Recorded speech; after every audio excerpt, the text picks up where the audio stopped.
चलिए ठीक है, दिख रहा ना। ठीक है, दिख रहा है। तो कल तक हम लोग देख लिए थे, डायोड देख लिए थे कि डायोड क्या होता है। डायोड का फॉरवर्ड बायसिंग और रिवर्स बायसिंग देखे थे। डायोड देख लीजिए, पीएन जंक्शन पीएन जंक्शन को ये तो डायोड बोलते हैं ना। थोड़ा थोड़ा करके पिलाओ ना। बस बस। एगो कैरियर जमा एगो होई खाली सर। क्या? ये ना कह रहे जंक्शन पर जो जमा होता है चार्ज कैरियर। ये जो चीज है ना, ये हम लोग पी टाइप और यहाँ एन पे टाइप देखे थे कैसे यहाँ पे होल और इलेक्ट्रॉन कैसे बन रहा था, और यहाँ पे कैसे आयन। वहाँ हमारा क्वेश्चन है ना हाँ बोलिए ना। कि वहाँ पर जो पॉजिटिव और नेगेटिव आयन जमा हो रहा है हम्म। केकर अट्रैक्शन के कारण हो रहा है, माइनॉरिटी चार्ज कैरियर के वो कारण कि अट्रैक्शन मेजोरिटी। अट्रैक्शन देखिए, आयंस जो होते हैं ना, आयन कभी भी अपने जगह से मूव नहीं करते हैं। ये आयन का प्रॉपर्टी है कि आयन जो होगा वो मूव नहीं करेगा। आयन एक्चुअल में किस चीज से बन रहा है देखिए ना। आयन बन रहा है ड्यू टू न्यूक्लियस। न्यूक्लियस में पॉजिटिव चार्ज है या फिर निगेटिव, सॉरी, न्यूक्लियस में कभी निगेटिव चार्ज होगा ही नहीं। न्यूक्लियस में न्यूट्रॉन है और प्रोटॉन है, तो प्रोटॉन की वजह से यहाँ पे पॉजिटिव चार्ज है, और इसके ऑर्बिट में क्या है, इलेक्ट्रॉन घूम रहा है। मूवमेंट जब भी होगा वो इस इलेक्ट्रॉन का होगा। ये आयन जो है ना, ये न्यूक्लियस की वजह से बन रहा है। न्यूक्लियस के पास है मान के चले 10 इलेक्ट्रॉन, यहाँ पे था 10 इलेक्ट्रॉन, यहाँ पे किसी तरह का कोई चार्ज नहीं था इस न्यूक्लियस के पास। हमारे क्वेश्चन नहीं करनी है। बताइए। वो जो आयन जमा हुआ कौन खींचा से जमा हुआ क्या चीज कौन? इसका पता है? हाँ बता हाँ, दीजिए ना। मेजोरिटी कैरियर का जो डिफ्यूजन हुआ ना, आफ्टर डिफ्यूजन आयन का माने वहां पे अथी हुआ, फॉर्मेशन हुआ। मेजोरिटी कैरियर जो इधर से इधर गया इलेक्ट्रॉन, और इधर से इधर गया, ये क्या बात बोलते हैं आपको, होल। होल। एक्चुअल में होल तो वही चीज बोले थे कि होल इधर से उधर मूव नहीं करता है। अगर ये जंक्शन वाला इलेक्ट्रॉन सब यहाँ से होल के पास गया, तो इलेक्ट्रॉन जो है वो होल का जगह भर दिया होगा, और जब जगह भर दिया होगा तो यहाँ पे बीच में सिर्फ क्या बचेगा, आयन से बचेगा ना। क्या बचेगा? आयन ही बचेगा, क्योंकि ना दे हाँ। क्वेश्चन क्वेश्चन ना देखिए, हमारे मन में इसी आदत से पूछ नहीं तो आयन जो होता है ना, आयन कभी भी मूव नहीं करता है, ये चीज याद रखिएगा कहीं। वो तो ठीक है। हाँ, दो चीज हमेशा एक ऑप्शन में देखिएगा, आयन को जहां भी मूव करा देगा आपका ऑप्शन गलत है, जहां पे भी आपको होल को मूव करा देगा आपका ऑप्शन गलत है। और दूसरा चीज देखिए, थोड़ा सा और अगर डिप में देखिएगा तो कई बार ये कॉन्सेप्ट भी आता है कि अगर होल मूव करता ही नहीं है, यानी कि होल नाम का कोई ऐसा चार्ज ही नहीं होता है, लेकिन बाद में जब इसका रिसर्च वगैरह हुआ तो पता चला कि एक्चुअल में जो होल है ना, होल भी एक इंडिपेंडेंट जो है ना, ये एक इंडिपेंडेंट फिजिकल क्वांटिटी होता है ना। इसका भी अपना एक मास होता है, इसका भी अपना एक मास होता है। इसका मास जो है ना वो इलेक्ट्रॉन से ज्यादा होता है। इलेक्ट्रॉन का जो मास होता है 9.31 इंटू 10⁻31 शायद, अगर हम सही याद कर पा रहे हैं सही तो याद कर रहे हैं। वही चीज है। इलेक्ट्रॉन का जो मास होता है ना, उससे ज्यादा इसका मास होता है होल का। इसी के लिए यहाँ पर तो आप सही है, लेकिन कहीं कहीं कहीं पढ़ेला मिलता है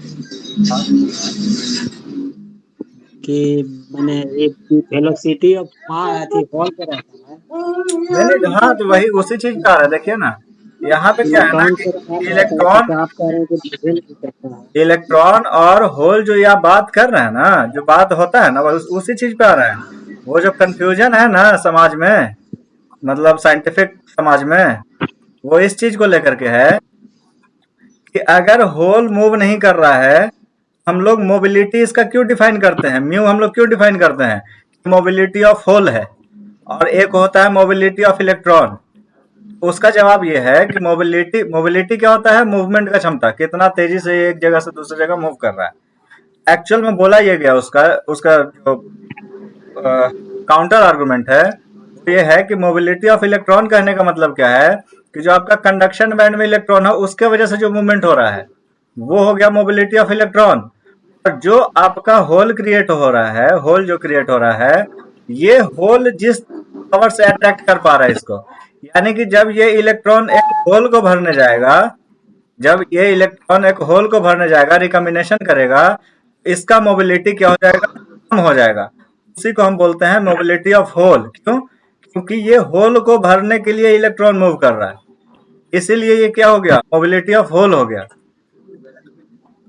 होल जो है ना, होल भी एक इंडिपेंडेंट, स्पेसिफिक इंडिपेंडेंट एंटिटी है। इलेक्ट्रॉन भी एक स्पेसिफिक इंडिपेंडेंट एंटिटी है, ये अलग चीज है, ये अलग चीज है।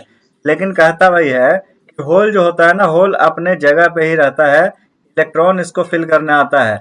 और अगर ये होल को फिल करने आ रहा है, यानी कि इसका इलेक्ट्रॉन का जो मोबिलिटी होगा वो कम होगा, जिसको हम मोबिलिटी ऑफ होल बोलेंगे, क्योंकि ये होल को मूव कर रहा है, सॉरी मतलब होल को फिल करने आ रहा है। मोबिलिटी ऑफ इलेक्ट्रॉन का मतलब जो फ्री फॉल के रूप में कंडक्शन बैंड में आपका मौजूद है, ये जो है ये ज्यादा तेजी से मूव कर सकता है। तो ये जो ज्यादा तेजी से मूव कर सकता है, इसी को हम मोबिलिटी ऑफ इलेक्ट्रॉन बोलते हैं। और यहीं से वेलोसिटी ऑफ इलेक्ट्रॉन और velocity of hole, velocity of hole actual में क्या है, जितना तेज गति से वो अट्रैक्ट कर पा रहा है इलेक्ट्रॉन को, वही आपका मोबिलिटी ऑफ होल। जितना तेज गति से ये कंडक्शन बैंड में मूवमेंट कर रहा है, वही है आपका मोबिलिटी ऑफ इलेक्ट्रॉन। ऐसा कॉन्सेप्ट दिया जाता है। मतलब आगे वाइडली एक्सेप्टेड थ्योरी यही है अभी तक का। वो पुराना वाला चीज हम लोग भी पढ़े थे, पॉलिटेक्निक में वही चीज पढ़े थे, होल मूव करता है। लेकिन बाद में बीटेकवा में आया था तो ये सब चीज बताया था थोड़ा सा डीप में जाके कि नहीं ऐसा नहीं होता है। वहीं से ही वाला कॉन्सेप्ट है कि होल मूव नहीं करता है, और एक्चुअल में सही भी होता आंसर उससे। देखिए ना, उस दिन भी सही हो गया। चलिए, यही जो पीएन जंक्शन बना ना, इसी को हम लोग क्या बोलते हैं, डायोड बोलते हैं। इसी को तो क्या बोलते हैं, डायोड बोलते हैं। तो डायोड का रिप्रेजेंटेशन बोलेगा तो ये हो जाएगा, इसका एक्चुअल जो फिगर होगा, एक्चुअल जो सिंबल होगा वो, अगर आप एक डायोड खरीदिएगा, कंपोनेंट ऐसा है। हाँ मतलब सॉरी, हाँ वही कंपोनेंट अगर देखिएगा तो इस तरीके का होगा। तो यही कह रहा है कि अब biasing of PN diode, biasing देख लिए थे, फॉरवर्ड बायसिंग और रिवर्स बायसिंग।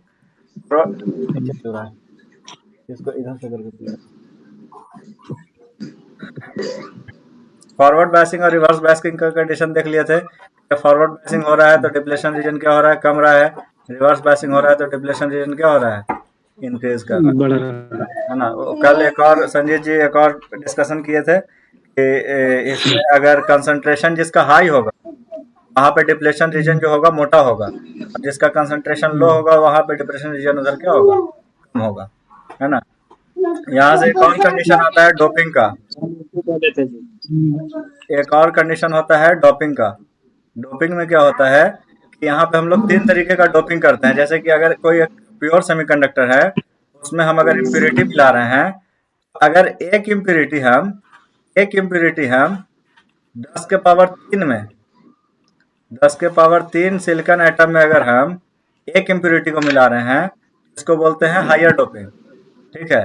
उसी तरह से एक इम्प्योरिटी को अगर हम 10 के पावर अप्रोक्स बोलता है 6 के वैल्यू में मिला रहे हैं, तो इसको बोलते हैं हम लोग क्या, मॉडरेट डोपिंग। और अगर एक इम्प्योरिटी को हम 10 के पावर 11 क्या बोलते हैं, 10 के पावर 11 सिलिकॉन एटम में मिला रहे हैं एक इम्प्योरिटी को, इसको बोलते हैं लाइटली डोप्ड या लाइटली डोप्ड कंडीशन। 3 तरह का डोपिंग होता है। तो वही लाइटली डोप्ड ये सब जो चीज है ना, इसे एज इट इज क्वेश्चन पूछ देता है ट्रांजिस्टरवा में, कि ट्रांजिस्टर में कौन वाला हाईली डोप्ड होता है, कौन मॉडरेट होता है, कौन लाइटली डोप्ड होता है, और उसी से उसका करंट का कंडक्शन वगैरह होता है। तो फॉरवर्ड बायसिंग और रिवर्स बायसिंग देख लिए थे हम लोग, यहाँ पे डायोड का कैरेक्टरिस्टिक देख लिए थे। अब आइए डायोड एक सर्किट बनाते हैं। डायोड का इस्तेमाल करके एक नया तरह का डिवाइस बनाया जाता है जिसका नाम है रेक्टिफायर। रेक्टिफायर क्या बोलता है कि rectifier is a device which is used to convert AC into DC, which is used to convert AC into DC. AC को डीसी में कन्वर्ट करने के लिए डीसी एक्चुअल में क्या है ना, कि अगर कोई वेवफॉर्म है और उसमें कुछ निगेटिव वाला पोर्शन नहीं आ रहा है, तो इसको हम मान लेते हैं, हालांकि एक्चुअल में ये प्योर डीसी नहीं होता है, लेकिन हम मानते हैं अगर निगेटिव पोर्शन नहीं आ रहा है तो ये क्या वैल्यू है, डीसी वैल्यू है इसका। अगर यहीं पे ये थोड़ा सा भी अगर नीचे आ जाता, ऐसे भी आ जाता ऊपर बहुत ज्यादा जाता, नीचे थोड़ा थोड़ा भी आ जाता, तो इसको हम डीसी नहीं मानते, क्योंकि नीचे वाला पोर्शन जो है इसको एसी का कैटेगरी में लेके चला जाएगा। तो वही चीज है। वही ये वाला जो डीसी वगैरह है ना, ये जो डीसी आ रहा है, जो साइनसॉइडल वेव फॉर्म के रूप में आ रहा है, जो कि खाली पॉजिटिव में कर रहा है, इसी में क्या होता है, कुछ हार्मोनिक्स मौजूद होते हैं। हार्मोनिक्स हालांकि हम लोग को पढ़ना नहीं है, इसलिए हम इस पे ज़्यादा डिस्कशन नहीं करेंगे हम लोग। हार्मोनिक्स वही एक ऑड वाला, इवन वाला, वैसे करके जो लाप्लास और फोरियर वाला जो हम लोग वैल्यू निकालते हैं, वहाँ से हार्मोनिक्स का वैल्यू फोरियर से एक्चुअली निकल के आता है पूरा का पूरा। तो हाफ वेव रेक्टिफायर में अगर हम देखें, हाफ वेव रेक्टिफायर क्या कहता है कि अगर आप इनपुट सिग्नल दे रहे हैं कोई साइनसॉइडल वेव के फॉर्म में इस तरीके से, और इसके लिए क्या करे, ये निगेटिव वाले वैल्यू को क्या कर दे, काट के बिल्कुल अलग हटा दे, और सिर्फ पॉजिटिव वाले वैल्यू के लिए क्या करे, ये आउटपुट दे। इस प्रकार के रेक्टिफायर को हम क्या बोल देंगे, half wave rectifier. Half wave rectifier का सिंपल सा सर्किट ये है। इसका सर्किट बनाने के पीछे रीजन यही था मेरा, पूछ देता है कि एक फुल वेव रेक्टिफायर हम बना रहे हैं, तो उसमें मिनिमम कितने डायोड का हम इस्तेमाल करेंगे। एक हाफ वेव रेक्टिफायर बना रहे हैं तो उसमें कितना डायोड का इस्तेमाल होता है। ऐसा ऐसा क्वेश्चन हम कोई ये सब छोटा छोटा एग्जाम में देखे हैं कि पूछ दिया है, तो यहाँ पे आपको फिगर थोड़ा सा दिमाग में रहना जरूरी है। फुल वेव वाला में मिनिमम कहेगा तो 2 गो कि 4 गो? मिनिमम 2 गो, सेंटर टैप में तो 2 गो से बना लेते हैं ना हम लोग। Centre tap full wave rectifier जो रहता है उसमें 2 ही गो से बन जाता है। जब ब्रिज टाइप में जाते हैं तो मैक्सिमम 4 गो हम लोग यूज करते हैं। ठीक ठीक। मिनिमम बोलेगा तो 2 गो, मैक्सिमम कितना, तो 4 गो। मैक्सिमम तो हालांकि पूछेगा ही नहीं, मैक्सिमम तो आप 4 से ज़्यादा भी इस्तेमाल कर सकते हैं, तो जैसे हम लोग पढ़ते यही हैं। तो हाफ वेव रेक्टिफायर की बात करें तो हाफ वेव रेक्टिफायर में यही है इनपुट, इसका करस्पॉन्डिंग में आउटपुट। अब देखिए इनपुट आउटपुट का हम लोग फार्मूला रटते थे बार बार, पर यहाँ पे ध्यान दीजिए, अगर आप इनपुट में इस तरीके का सिग्नल दे रहे हैं, इनपुट में इस तरीके का सिग्नल दे रहे हैं, इसका आउटपुट जो होगा वो क्या होगा, आधा कट के आएगा, यहाँ यहाँ पे कट के आएगा, यानी ये पूरा सिग्नल कट जाएगा। यानी आउटपुट आपका सिर्फ क्या हो रहा है, पॉजिटिव हाफ साइकिल के लिए आपका आउटपुट निकल के आ रहा है, पॉजिटिव हाफ साइकिल के लिए आउटपुट निकल के आ रहा है। तो यहाँ पे देखिए अगर इफिशियंसी बोलेगा तो इफिशियंसी में क्या हुआ, इनपुट इफिशियंसी का फार्मूला क्या होता है, आउटपुट अपॉन इनपुट। जो आप आउटपुट ले रहे हैं उस आउटपुट, वो आउटपुट जो है इनपुट के रिस्पेक्ट में कितना है, इनपुट को अगर 100 मान लिए, इनपुट को अगर 100 मान लिए, यहाँ से यहाँ तक देखिए, यहाँ से यहाँ तक जो है एक टाइम पीरियड पूरा हो रहा है। एक टाइम पीरियड में ये जो हाफ साइकिल है, ये आपका हाफ साइकिल है, हाफ साइकिल तो पूरा खत्म हो गया है ना आउटपुट में। यानी कि इनपुट अगर 100 है ना, इनपुट अगर 100 है तो यहाँ फिगर से हमको दिख रहा है कि आउटपुट में ये 50 है, कि यहाँ से यहाँ तक के लिए क्या है, 0 है। यानी कि आउटपुट बटे इनपुट करेंगे तो 1/2 तो ऐसे ही आ गया गुने 100, यानी कि इसका एफिशिएंसी कभी भी 50% से ज़्यादा तो हो ही नहीं सकता है, 50% से ज़्यादा कभी हो ही नहीं सकता है।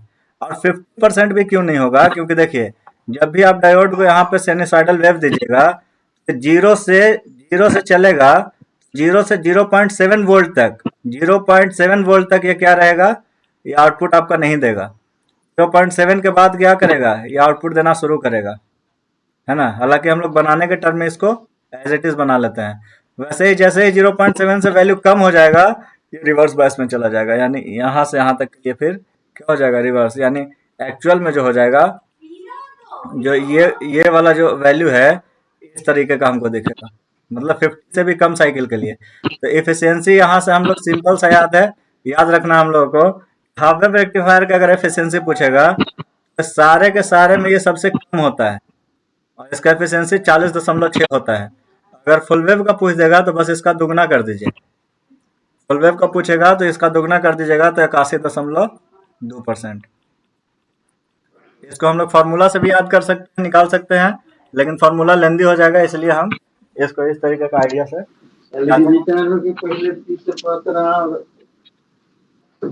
क्या भैया सब कुछ दे दीजिए। कल चाहे समझ में ना ले। नहीं, वो आपको नहीं बोल रहे, ऑफिस में बात चल रही है। ठीक ठीक शुरू कीजिए। ठीक, यानी कि एफिशिएंसी चलो ठीक नहीं है वो थोड़ा सा। ठीक है, यहाँ पे हम लोग एफिशिएंसी पे आए। अब चलिए हाँ, अब यहाँ पे एक आता है रिपल फैक्टर का। रिपल फैक्टर का फॉर्मूला होता है आई आर एम एस का square minus I D C का स्क्वायर और बटा में आई डी सी, है ना। इसका जब वैल्यू हम लोग निकालेंगे, हाँ मैं और जरूर है। हाँ थोड़ा बहुत हाँ सुनिए कि यार है, कुछ और पिला देते आप ये तो आप भैया रेलवे रेस्ट ना दी थी जी। रजिस्टर नहीं हो हैं? हैं? ना घरे कौन थी अभी, और दिन भर पढ़ा हो। दिन भर तो पढ़ा घरे ना गलो है। कल तो रेस्ट नहीं लिया। दिन भर पढ़ा। आज तो खत्म कर ही नहीं सर के तो खत्म कर ही लाए थे। कल से सेट चालू कर दे भैया। दिन भर संभव कल से कैसे चालू कर दूंगा 5 गो टॉपिक बाकी है। मास्टर पागल है, मास्टर करके इतने फोने फाना बा अरे यार आज थोड़ा सा दिक्कत भी है, लगता है कि बीच में हमको निकले पड़ेगा कहीं, फोन आ रहा देखिए कहे ना हम कैसे जान रहे थे कि मास्टर पागल है। था। वो तो आप जान रहे हैं, इतना दिन हमारा साथ रहता, आपको वो पता ना है कि हम पागल हैं कि सीधा हैं। इतना दिन ट्रेन से गया पढ़ने कर रहा हूँ मैं, तो न पता रहता, केकरा पता रहते, नहीं बतावा। हाँ भाई सबसे ज्यादा तो तू ही रह होगे। थोड़ा से ज्यादा कोई रही है जी पॉलिटेक्निक में हमारा साथे, थोड़ा से ज्यादा कोई जाते हमरा। रणधीर जी रहते थे। रणधीर जी कहाँ रहा थे, रणधीर जी तो रहा थे पटना सिटी में। हमने यहाँ 3 घंटा जाते 3 घंटा आते, 1 घंटा खाते, 1 घंटा बतियाती। मैं स्टार्ट कर यहाँ पे रिपल फैक्टर से पहले देखिए कि इसका हम लोग निकालते हैं एवरेज वैल्यू और आरएमएस वैल्यू। एवरेज वैल्यू क्या होता है कि जैसे मान के चलिए कि कह रहा है कि अगर ये कोई सिग्नल है, ये कोई सिग्नल है, तो इस सिग्नल का हम क्या करते हैं ना, यहाँ पे वैल्यू हम लोग निकालते हैं ऐसे करके। अगर कोई पीरियोडिक सिग्नल है तो उसके लिए फॉर्मूला कुछ होता है। अगर कोई सिग्नल है जो कि पीरियोडिक नहीं है, जो कि शुरू हो रहा है और कहीं से कहीं टर्मिनेट हो जा रहा है, उस सिग्नल के लिए हम लोग अलग तरीके का फॉर्मूला अपनाते हैं। और अगर कोई इनफाइनाइट सिग्नल है कि नेगेटिव से चलता आ रहा है, पॉजिटिव पे चलता जा रहा है, उसके 3 केस पे हम लोग अगर सिग्नल एंड सिस्टम पढ़ते हैं, उसमें हम लोग 3 केस पे अलग अलग तरीके से हम लोग क्या निकालते हैं, इसका वैल्यू निकालते हैं। इस केस में अगर हम बात करें तो सिंपल हम ये देख रहे हैं कि साइनोसॉइडल जो है पीरियोडिक सिग्नल है, जो कि 0 से स्टार्ट हो रहा है और हर 2 पाई इंटरवल के बाद अपने आप को चेंज कर रहा है। यानी कि हम क्या करेंगे, यहाँ से 0 से 2 पाई के लिए इसका क्या कर देंगे, इंटीग्रेशन कर देंगे। मतलब सिग्नल के अंदर कितना वैल्यू है इसका इंटीग्रेशन, यानी टोटल एरिया निकाल लेंगे और एरिया को उसके टाइम पीरियड से डिवीजन दे देंगे। यही हमारा क्या निकल के आएगा, एवरेज निकल के आएगा। यही एवरेज वैल्यू जो हो जाता है, देखिए सिग्नल का इंटीग्रेशन कर दिए और उसको उसके टाइम पीरियड से डिवाइड दे दिए, यही जो है हमारा क्या निकल के आएगा, डीसी वैल्यू। अगर आप इसका निकालिएगा डीसी वैल्यू, इसका टाइम पीरियड तो देखिए कहाँ से कहाँ तक है, 0 से लेकर के 2 पाई तक है, लेकिन सिग्नल जो है 0 से लेकर के पाई तक में ही है। पाई से 2 पाई के लिए सिग्नल क्या है, सिग्नल 0 है। यानी 0 का इंटीग्रेशन कीजिएगा तो हमेशा क्या आएगा, 0 ही आएगा। यानी इंटीग्रेशन आपको 0 से पाई तक का ही करना है।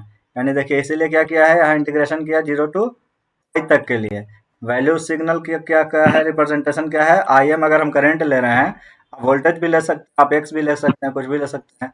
I am sine omega T into D T करेंगे, 1/2 पाई से इसका क्या करेंगे, एवरेज निकालेंगे, इसका value I am upon pi निकल करके आएगा। ये क्वेश्चन एज इट इज पूछा जाता है, हाफ वेव रेक्टिफायर का जो आपका एवरेज वैल्यू है वो कितना होगा, तो आप याद रखिएगा हमेशा आई एम बाई पाई होगा। हाँ। उसी तरीके से आर क्या भैया, इसका फॉर्म फैक्टर का वैल्यू कितना होता है भैया? आ रहे हैं फॉर्म फैक्टर। पहले आरएमएस और डीसी निकाल लेंगे ना, उससे आ जाएगा। एवरेज वैल्यू और डीसी वैल्यू दोनों सेम ना। हाँ एवरेज वैल्यू को ही डीसी आईडीसी बोलते हैं, तो डीसी होगा वही average average. Value DC value है सर। हाँ आरएमएस वैल्यू जो होता है, आरएमएस वैल्यू का कॉन्सेप्ट क्या है ना, इसको कुछ हीटिंग से रिलेट किया है कॉन्सेप्ट को कि आरएमएस वैल्यू किसको बोलते हैं, root mean square value.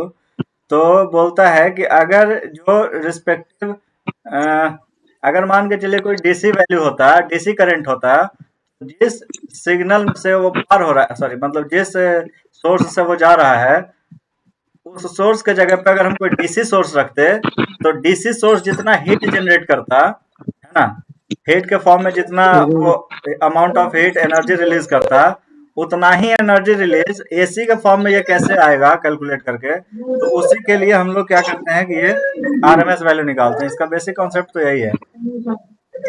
Ranjan sir, हाँ जैसे वोल्टेज VT बराबर दिला है 10 साइन ओमेगा टी, हाँ, तो 10 हो जाएगा कुछ है एवरेज वैल्यू है कि मैक्सिमम वैल्यू है? ये 10 हो गया मैक्सिमम वैल्यू।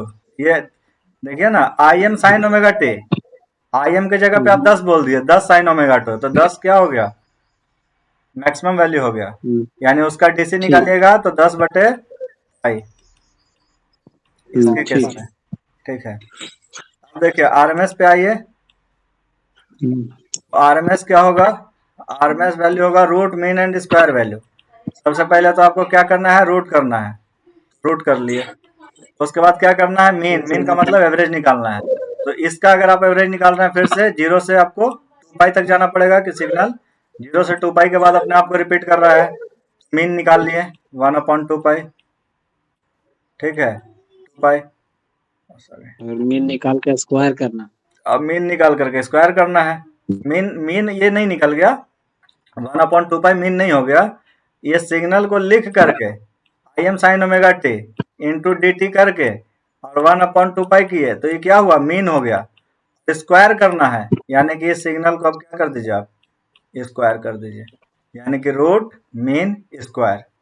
यही वाला चीज हुआ तो हम लोग को वहां पे इंजीनियर्स अकेडमी में पढ़ाया था, वही वाला याद है अभी तक। यही रूट हमरा तो याद है नहीं सर, हमरा तो इतने याद होगा कि आई आई मैक्स बाई 2 कर दे। बस हम याद कर ही के का कर लेवे जी। क्वेश्चनवा तो यही आता है। ठीक है, देखिए अब यहीं से आता है फॉर्म फैक्टर का वैल्यू निकालना। फॉर्म फैक्टर अगर निकालते हैं तो आई आर एम एस, मतलब sorry RMS value upon average value. अगर पूछेगा कि एक हाफ वेव रेक्टिफायर है, इसका फॉर्म फैक्टर कितना होगा, इसको आप निकालिए अभी। ठीक है, निकालिए, क्या होगा कि इसका आरएमएस वैल्यू कितना है, आरएमएस वैल्यू है I am by two, I am by two. इसका एवरेज वैल्यू कितना है, आई एम, रुकिए यहाँ लिखते हैं, ये आई एम बाई टू है इसका क्या, आरएमएस वैल्यू।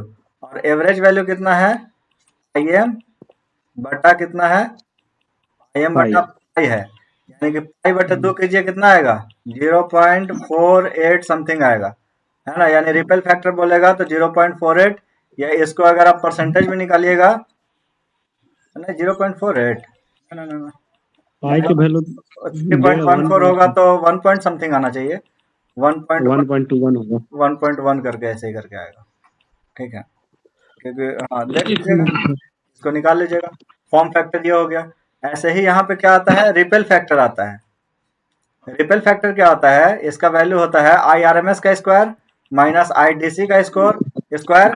इसको हम कंपेयर करते हैं विथ रिस्पेक्ट टू डीसी की टोटल इसका रिपेल। वैल्यू आएगा रंजन जी 1.57 इसका 1.57 फॉर्म फॉर्म फैक्टर। फैक्टर का हाँ 1.57।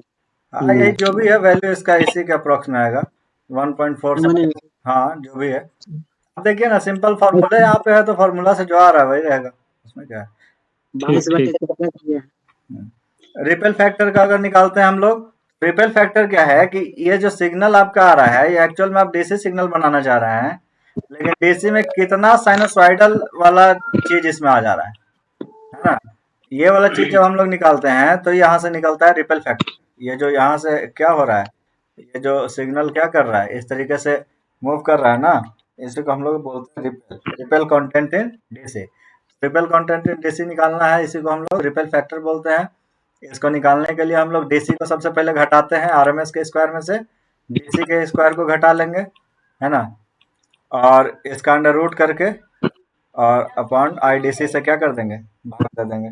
यहीं से हमारा फैक्टर निकल करके आएगा कि रिपेल फैक्टर कितना होगा। ठीक है। यहाँ से एक और टर्म निकलता है peak inverse voltage. Peak inverse voltage निकालना है, आप सिंपल क्या कीजिए, इस डायोड को आप रिवर्स बायस में लगाइए।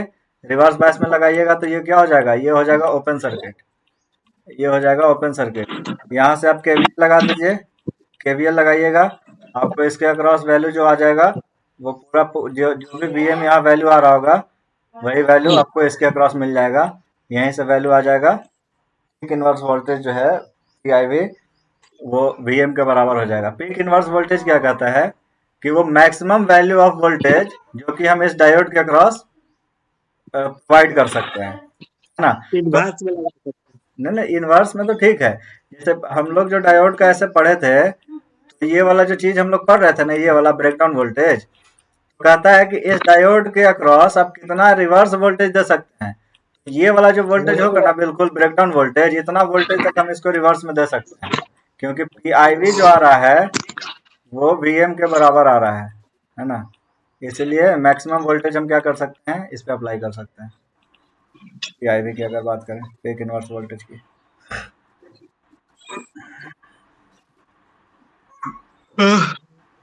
नहीं सो रहा है बाबू, हाँ नहीं सो रहा हो।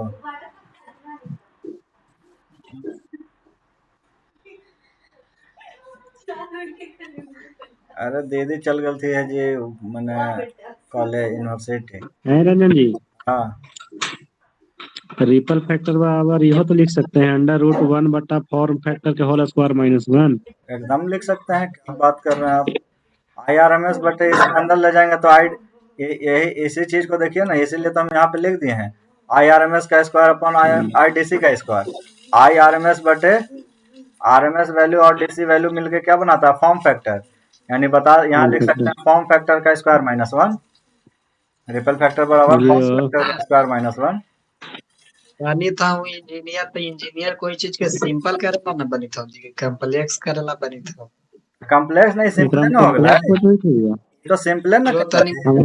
ना भी दे तो ओकरा तू अंडर रूट को जी करवा भी था, छोड़ दा। अंडर रूट को जी कहते तोरा पाना मिलल हमारे 8 वोल्ट के, ओकरा में रिंच लगा के अगर 7 वोल्ट तोरा हम खोल कहे सके थे कि तो बढ़े खोल का मशीन दिया वो तो तू तो कहे था कि ना हम लेवे न करम था, हम खाली रिजल्ट लेकर आ जाओ। हम कहे थे कि मशीन दिया वो तो बढ़े का, चिंता मत कर। मशीनवा का तू लाइनवा से चले वाला दिला दो भैया, डीजल में ना रखो। अरे ना जैसे ना कल कही थे कि बढ़िया तो कर लेवे तो बढ़िया का मशीन दे देता है, तो ही कही थी कि हम चाहिए थे बढ़िया का मशीन दिया वाला तोरा, तू चाहिए ना टॉप करने पर खराब का दे दे तो कि खराब है साला, ही चला लेगा बढ़िया था मत करिए। फुल वेव रेक्टिफायर को देखिए। हाँ सब चेन्नई में पता चलतो भैया, किनका है अब क्या? सब अच्छा चेन्नई में अच्छा ट्रेनिंग होला के बाद पता चलतो कि बड़का इंजीनियर बढ़िया इंजीनियर बना है कि खराब। ट्रेनिंग चेन्नई में होगा है। ऑल इंडिया करवावा है। तो ट्रेनिंगवा में कोची मैंने थी का करता है, आरी चलवाता है बढ़िया से। अरे ट्रेनिंग में पढ़ाई के ना परीक्षा लेते जी, काज नहीं तो अरे ओकरा टेंशन ना है, देखिए सुधीर जी, पढ़ा के लेते तो फेल हो जाए। सुधीर जी फेलो हो जाए तो ओकरा ठीक है, फिर एक ट्रेनिंग करवाते टेंशन हो जाएगा, बाहर कर एक देते हैं। बात याद रखिए,